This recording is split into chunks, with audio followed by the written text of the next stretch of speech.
사랑하는 소목회 성도님들 안녕하세요. 7월 31일 금요일 아침 말씀 시간입니다. 벌써 7월의 마지막 날이 되었네요. 이제 내일부터는 8월이 시작하는데요. 8월 중순이나 말경에 우리 자녀들 개학을 해도 지금 상황에서는 학교에 가기가 어려울 것 같죠. 우리 자녀들도 집에서 계속 있는 것이 답답하고 또 부모님들께서는 더욱 힘드실 것이라 생각합니다. 모두들 힘내시고요. 오늘 7월의 마지막 날 끝까지 마무리 잘 하시고 또 내일부터 새롭게 시작되는 이 8월 한 달 동안에도 하나님의 말씀과 또 기도 가운데 매일매일 믿음으로 승리하시는 우리 모든 성도님들 되시기를 바랍니다. 오늘 우리에게 주시는 하나님의 말씀은 이사야서 15장 1절부터 9절까지의 말씀입니다. 오늘과 내일 본문은 모압에 관한 경고의 말씀인데요. 모압은 우리가 이미 잘 알고 있는 것처럼 아브라함의 조카인 롯으로부터 시작된 민족이죠. 그리고 롯과 이름이 비슷한 룻도, 다윗의 증조 할머니인 룻도 모압 여인이었던 것을 우리는 잘 알고 있습니다. 이처럼 모압은 이스라엘의 친척과도 같은 민족이고 또 얼마든지 서로 좋은 관계를 유지할 수 있었던 그런 민족이었지만 역사적으로 보면 모압은 이스라엘과 별로 그렇게 사이가 좋지 않았고 또 이스라엘에게 그리 호의적이지 않았습니다. 그래서 신명기 23장에 하나님께서 이런 말씀을 하세요.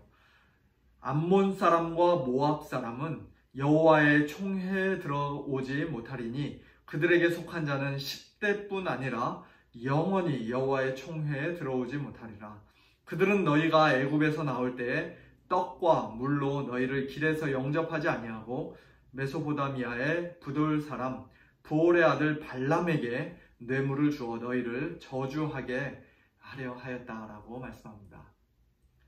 출애굽 직후 광야에서뿐만 아니라 사사시대에도 또 사울과 다윗이 왕으로서 다스리던 시대에도 그리고 그 이후 분열 왕국 시대에도 이스라엘과 모압은 항상 서로 싸우고 또 대적하는 관계에 있었습니다.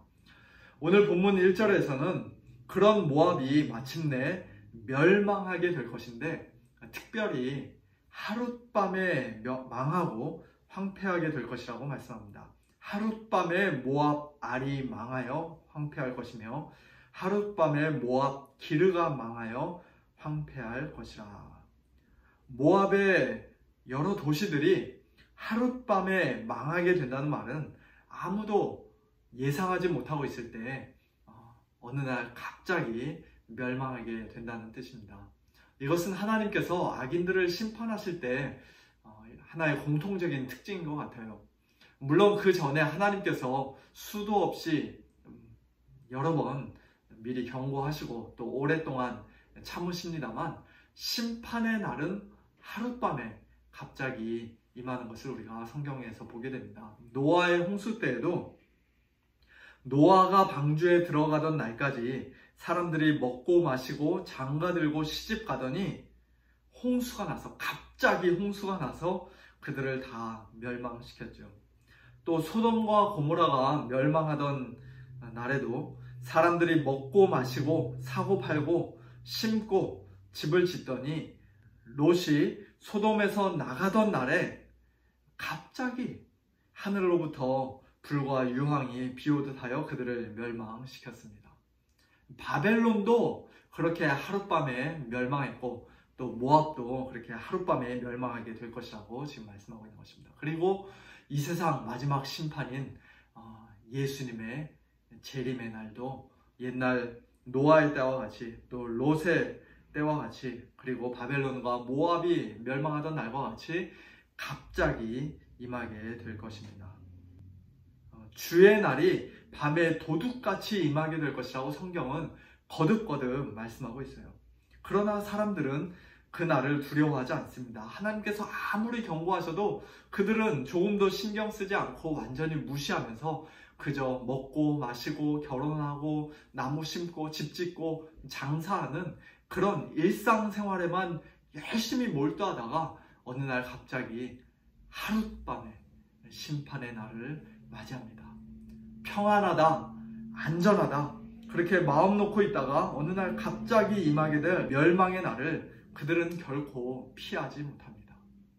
그저 자기의 정욕을 따라 살고 주께서 강림하신다는 약속이 어디 있느냐 그렇게 조롱하다가 그들은 하룻밤에 멸망하게 될 것입니다. 그러나 우리 성도들은 그렇지 않죠.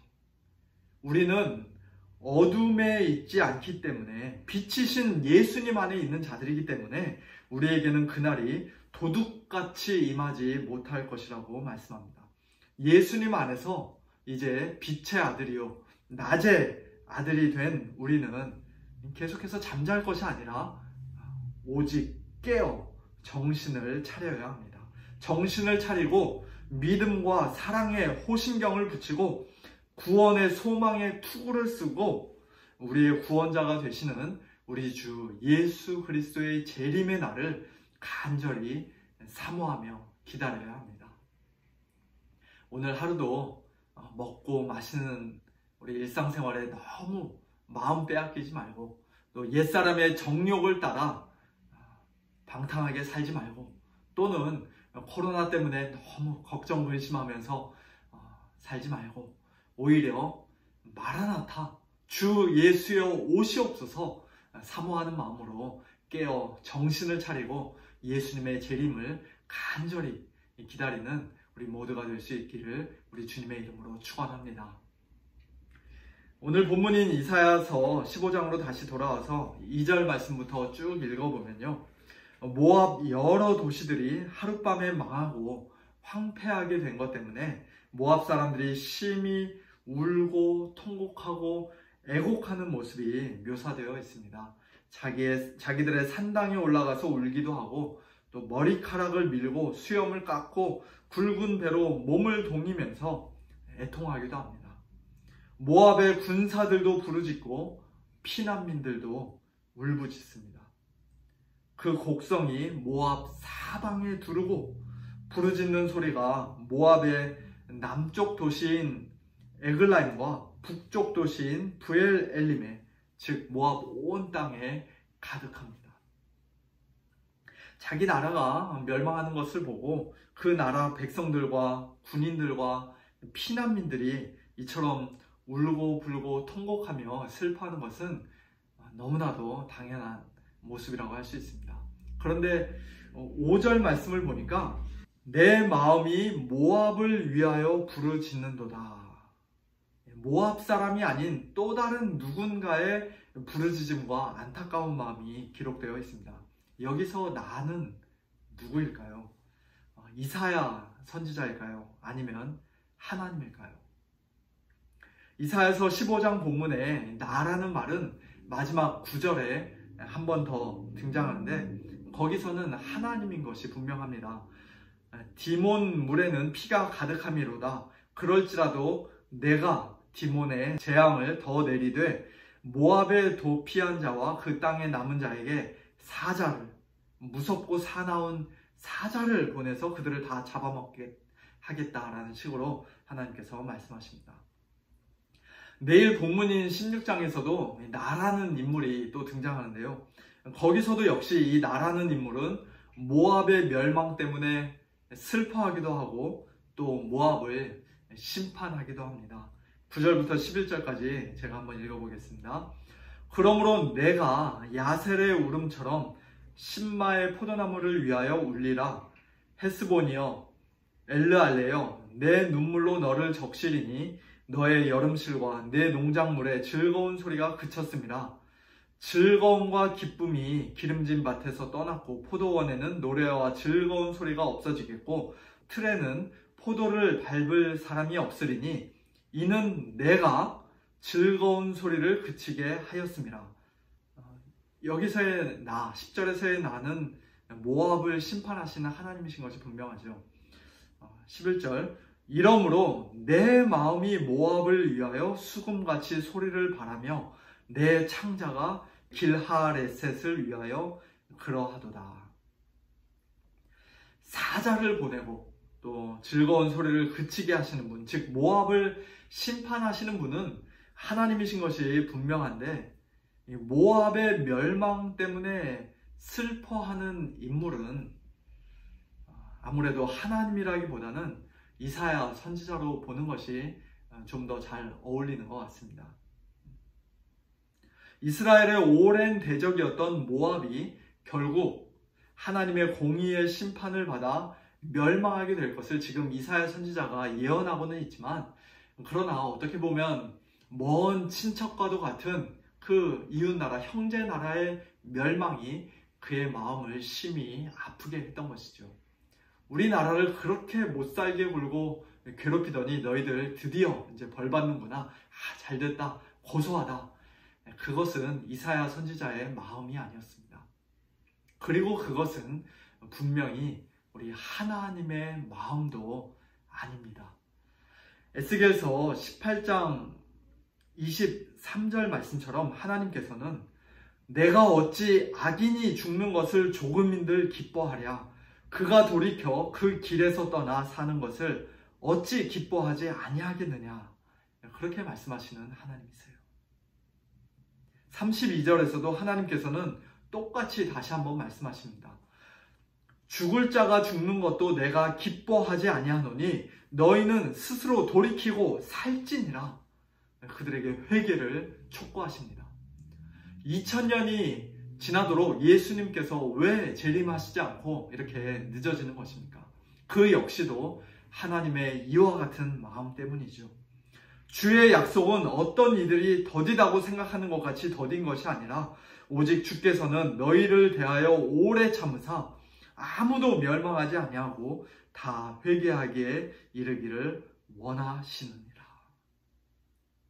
그리고 이것이 바로 오늘 저와 여러분의 마음이 되어야 할 줄로 믿습니다. 우리 주위에 아직 하나님을 알지 못하고 예수님을 믿지 않는 사람들을 볼 때 우리가 사랑하는 우리의 가족과 친구들, 동료들은 물론이고 심지어는 나에게 개인적으로 못되게 굴고 또 나를 몹시 힘들게 하고 고통스럽게 했던 사람이라 할지라도 저 사람 지금 저 상태로 그냥 세상을 떠나면 안 되는데, 하나님의 심판을 피할 수 없는데, 그와 같은 안타까운 마음을 가지고 그 영혼을 위해 간절히 기도하는 저와 여러분이 되어야 할 줄로 믿습니다. 믿지 않는 나의 형제, 곧 골육의 친척을 위하여 내 자신이 저주를 받아 그리스도에게서 끊어질지라도 그들이 마침내 예수님 믿게 되기를 간절히 소원합니다 라는 사도 바울의 이 기도가 오늘 저와 여러분의 기도가 될 수 있기를 우리 주님의 이름으로 축원합니다. 함께 기도하겠습니다. 하나님 아버지 감사합니다. 일찍이 모압에게 하셨던 경고의 말씀을 통하여 오늘 저희들에게도 경고해 주시고 또 저희들의 모습을 다시 한번 돌아볼 수 있도록 은혜 주시니 감사합니다. 이 세상에서의 삶이 전부인 것처럼 생각하며 그저 먹고 마시고 결혼하고 장사하는 그런 일상생활에 파묻혀 살다가 어느 날 갑자기 하룻밤에 임하게 될 하나님의 그 무서운 심판과 멸망을 피하지 못하는 그런 어리석은 자들, 비참한 자들 되지 않도록 하나님 아버지 저희들 참된 성도답게 빛의 아들, 낮의 아들답게 늘 깨어 정신을 차리도록 은혜를 베풀어 주시기를 원합니다. 예수님을 믿는 저희들에게는 우리 주님 재림의 날이 무서움과 두려움과 공포의 날이 아니라 온전한 구원에 이르는 가장 기쁘고 영광스러운 날인 줄로 저희들 믿사오니 아버지 하나님, 오늘도 마라나타 신앙 가지고 우리 주님의 재림을 간절히 기대하며 기다리는 저희들 되어지도록 은혜를 베풀어 주시옵소서. 하나님 아버지, 오늘도 하나님을 알지 못하고 예수님을 믿지 않는 영혼들이 저희 주변에 많이 있습니다. 참 그 영혼들을 긍휼히 여기는 마음, 안타까워하는 마음 저희들에게 허락하여 주시고 잃어버린 영혼을 향한 우리 하나님의 그 아픈 마음을 저희들에게도 부어주셔서 오늘도 그들의 구원을 위하여 간절히 하나님 앞에 엎드려 기도하는 저희들 다 되어질 수 있도록 은혜를 베풀어 주시옵소서. 모든 것 주님께 맡겨드리며 살아계신 예수님의 이름으로 간절히 기도하옵나이다. 아멘. 성도님들, 내일 모레 이제 또 하나님 앞에 예배 드리는 날입니다. 우리 주일 예배를 위해서 기도해 주시고요. 또 말씀 전하는 저를 위해서도 기도해 주시면 감사하겠습니다. 내일 모레 아침에 뵙도록 하겠습니다. 안녕히 계세요.